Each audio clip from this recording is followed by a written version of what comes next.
नश्वर संसार से परे एक क्षेत्र में, जहां अलौकिक सुंदरता और दिव्य प्राणी निवास करते थे, वहां एक स्वर्ग था जिसे सेलेस्टिया के नाम से जाना जाता था। इसके उज्ज्वल दायरे में सेराफिना नाम की एक खूबसूरत परी रहती थी। वह दूर दूर तक अपने उज्ज्वल पंखों, हजारों सितारों की तरह चमकने और सभी के प्रति दयालुता प्रदर्शित करने वाले अपने दयालु हृदय के लिए जानी जाती थी। सेराफिना सेलेस्टिया में किसी अन्य देवदूत की तरह नहीं थी। जबकि उसके साथी देवदूत अपने दिव्य घर के वैभव में आनंदित थे, सेराफिना अक्सर सुनहरे द्वारों से परे सेलेस्टिया की सीमाओं तक जाती थी। ब्रह्मांड का पता लगाने की उसकी जिज्ञासा और इच्छा अद्वितीय थी, और वो नीचे की नश्वर दुनिया के रहस्यों को समझने की लालसा रखती थी।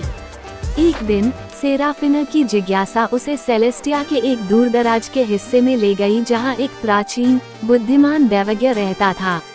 दैवज्ञ कालातीत ज्ञान का संरक्षक था और उसने आकाशगंगाओं के उतार चढ़ाव, सभ्यताओं के उत्थान और पतन और अनगिनत आत्माओं की यात्रा को देखा था।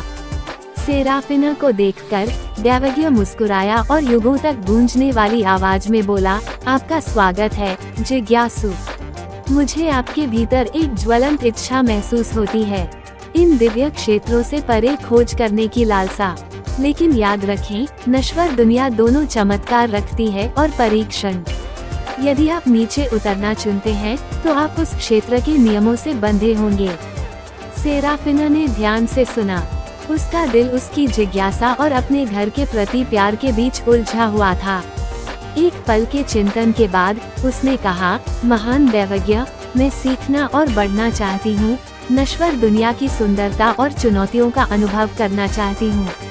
लेकिन मैं सेलेस्टिया से जुड़ी रहना चाहती हूँ, करुणा और प्रकाश फैलाना जारी रखना चाहती हूँ।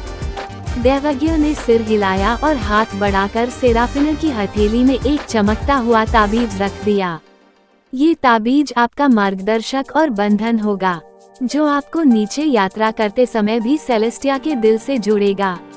दयालुता के प्रत्येक कार्य के साथ यह उज्जवल चमकेगा और आपको आपके वास्तविक सार की याद दिलाएगा। ताबीज को अपनी मुट्ठी में लेकर सेराफिना के पंख नए दृढ़ संकल्प से चमक उठे। उसने दैवज्ञ को अलविदा कहा और एक गहरी सांस के साथ दिव्य लोक से नीचे की दुनिया में उतर गई। जैसे ही सेराफिना के पैर धरती पर पड़े, उसे उत्तेजना और घबराहट दोनों का एहसास हुआ। वो नश्वर संसार की सुंदरता, हरे भरे जंगलों, ऊंचे पहाड़ों और अंतहीन महासागरों को देखकर चकित रह गई। फिर भी सुंदरता के बीच उसने दर्द, पीड़ा और अस्तित्व के लिए संघर्ष भी देखा। एक हलचल भरे गांव में सेराफिना की मुलाकात लीला नाम की एक युवा लड़की से हुई, जो अकेली और भूखी थी।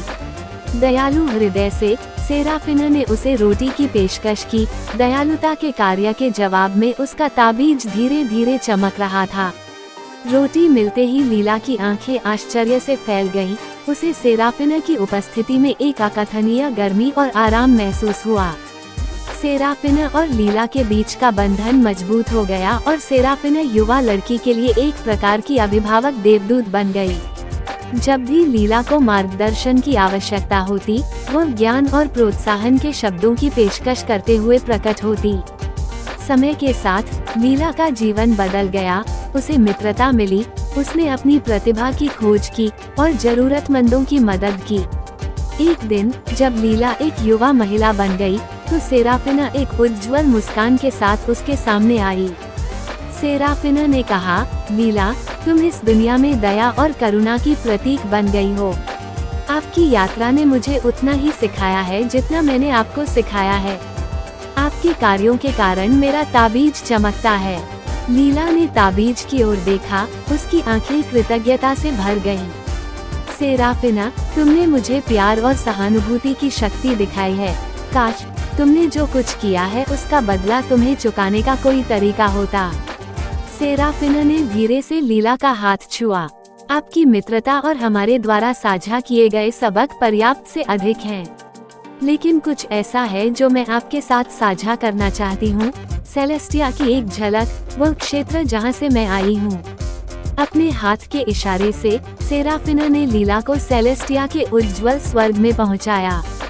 लीला दिव्य शहर की सुंदरता, झिलमिलाते बगीचों और हवा में व्याप्त सद्भाव से मंत्रमुग्ध थी। जैसे ही लीला अलौकिक आश्चर्यों से आश्चर्यचकित हुई, सेराफिना का ताबीज पहले से कहीं अधिक चमकीला होने लगा। लीला, सेराफिना ने कहा, तुम्हारी निस्वार्थता और करुणा ने मेरे ताबीज को उसकी पूरी चमक से रोशन कर दिया है। तुमने न केवल मनुष्यों के जीवन को छुआ है, बल्कि सेलेस्टिया का एक टुकड़ा भी इस दुनिया में लाया है। भावना से अभिभूत होकर लीला को एहसास हुआ कि उसने अपने कार्यों से कितना प्रभाव डाला है। तृप्ति की गहरी भावना के साथ वो दयालुता फैलाना जारी रखने और बदलाव लाने के लिए दृढ़ संकल्पित होकर नश्वर दुनिया में लौट आई। साल बीतते गए और लीला की दयालुता के कृत्यों की लहर पूरी दुनिया में फैल गई, जिससे दूसरों को भी ऐसा करने की प्रेरणा मिली। सेराफिना ने उसे देखना जारी रखा, उसके उज्ज्वल पंख उनके बीच साझा किए गए दिव्य बंधन की याद दिलाते रहे, और जैसे ही नीचे की दुनिया करुणा और एकता के साथ फली फूली, प्रतिक्रिया में सेलेस्टिया के क्षेत्र उज्ज्वल हो गए। लोगों को बांटने वाली खूबसूरत देवदूत सेराफिना की कहानी पीढ़ियों से चली आ रही थी। उसका ताबीज दयालुता का प्रतीक बन गया, एक अनुस्मारक कि सबसे अंधेरे समय में भी करुणा के कार्य एक उज्जवल भविष्य का मार्ग रोशन कर सकते हैं। और इसलिए दिव्य अभिभावक और नश्वर लड़की ने प्रेम, एकता और आशा की एक टेपेस्ट्री को एक साथ बुना, दोनों क्षेत्रों को याद दिलाया कि दयालुता की शक्ति स्वर्ग और पृथ्वी के बीच की सीमाओं को भी पार कर सकती है।